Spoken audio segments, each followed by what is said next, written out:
A terceira leitura da Parashá de Shoftim não pode ter para os Kohanim, os Levim, toda a tribo de Levi, parte e herança junto com Israel, com os outros judeus, porque os oferendas de fogo para Hashem e sua herança é isso que eles vão consumir.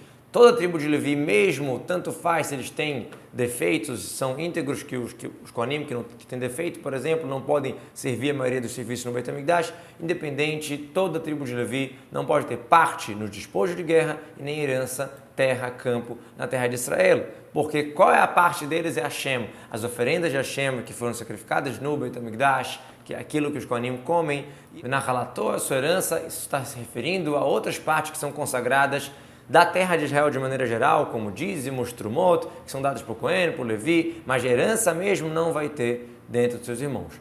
No Midrash aí vai dar uma outra explicação, como já vamos ver na continuação. Herança não vai ter para ele dentro dos seus irmãos, Hashem é a herança dele, como Hashem falou para ele. Então, eles não vão ter herança nem nos outros povos.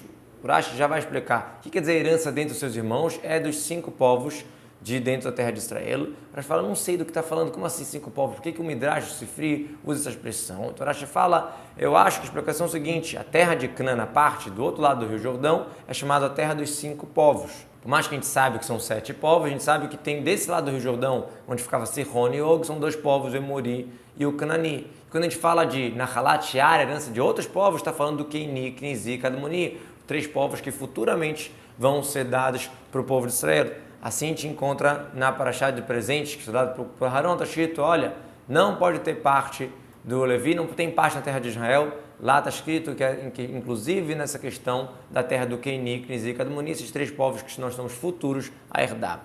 Depois nós encontramos no dito de Rabbi Clonimus uma versão, uma explicação um pouco diferente. Nahalá lo Elo, Nahalá de 5. Já vamos ver do que está falando. Dentro de seus irmãos, Nahalá de 7, a herança dos 7. O que seriam os 5, o que seriam os 7? Seriam as 5 tribos e as 7 tribos. Como assim? Moshe e Yoshua, eles não dividiram essa herança somente para 5 tribos. Por quê? Moshe, ele já colocou o pedaço para Reuven, Gad, metade de Menashe. Yoshua começou a fazer a herança para Judá, Efraim e metade de Menashe. E as outras 7 eles pegaram por si só, depois que Yoshua faleceu. Então Yoshua já tinha falecido quando estavam dividindo. Então, por isso que foi citado 5 e 7. Dividindo dessa maneira, como chamando cada tribo de um povo. Então, 5 tribos que pegaram no início, 7 no final. De qualquer maneira, em nenhuma dessas divisões, a tribo de Levi, os Kohanim, podem pegar pedaços de terras. Como Hashem falou, no Bamidbar está escrito, Be'artzam lo tinchal, vocês não podem herdar na terra, eu sou parte de vocês. E essa vai ser a lei dos Kohanim, que eles vão receber do povo, de alguém que vai fazer um abate de um animal, de um boi ou de um cabrito, um filhote de cordeiro também. Ele vai dar para o Kohen o zroa, a perna dianteira e o lechayim, a mandíbula e o estômago do povo, e não dos Kohanim, ou seja, se um Israel vai fazer um shechitá no seu animal, ele precisa dar esses presentes para o Kohen, mas um Kohen que vai fazer abate não precisa dar para outro Kohen. Um boi ou um filhote de cabrito, cordeirinho, vem excluir um animal silvestre.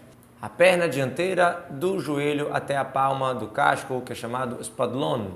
O lechayim, a mandíbula com a língua, ou quem explica os sentidos da Torá e as indiretas que tem nas coisas, eles explicavam que por que justamente a perna vem lembrar da mão, que Pinchas pegou a lança com a sua mão. Porque as mandíbulas lembrar da reza, que Pinchas foi lá e rezou para parar a epidemia. E porque o estômago, em relação a fazendo uma alusão, que ele lançou a lança exatamente na parte íntima da Cosbi e do Zimri Ben Salu, matando os 2.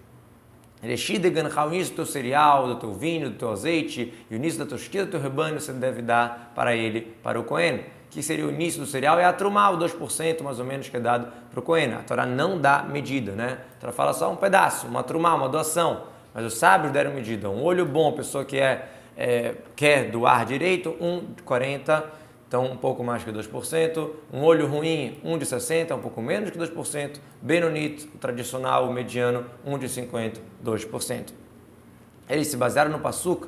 Por que não é menos de 1,60%? Porque fala no Pasuk, Shishita Eifá Mechomer Achitim, 1/6 de Eifá de um homer de trigo. Então, se você pegar Shishita Eifá, 1/6 de Eifá, é meio CA.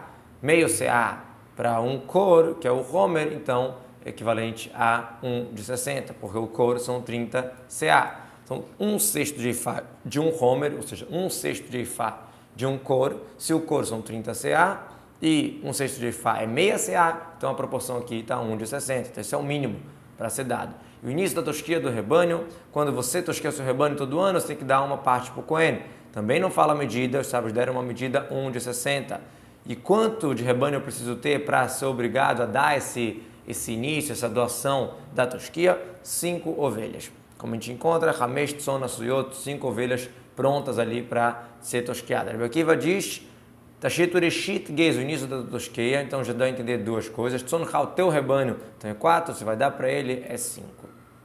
Por que a gente vai dar esses presentes para o Cohen? Porque nele Hashem escolheu de todas as suas tribos para estar pronto para servir em nome de Hashem, ele e seus filhos todos os dias. Então daqui a gente aprende lá, Model Sharet, estar de pé para servir, daqui a gente aprende que o serviço no Beit HaMikdash sempre de pé.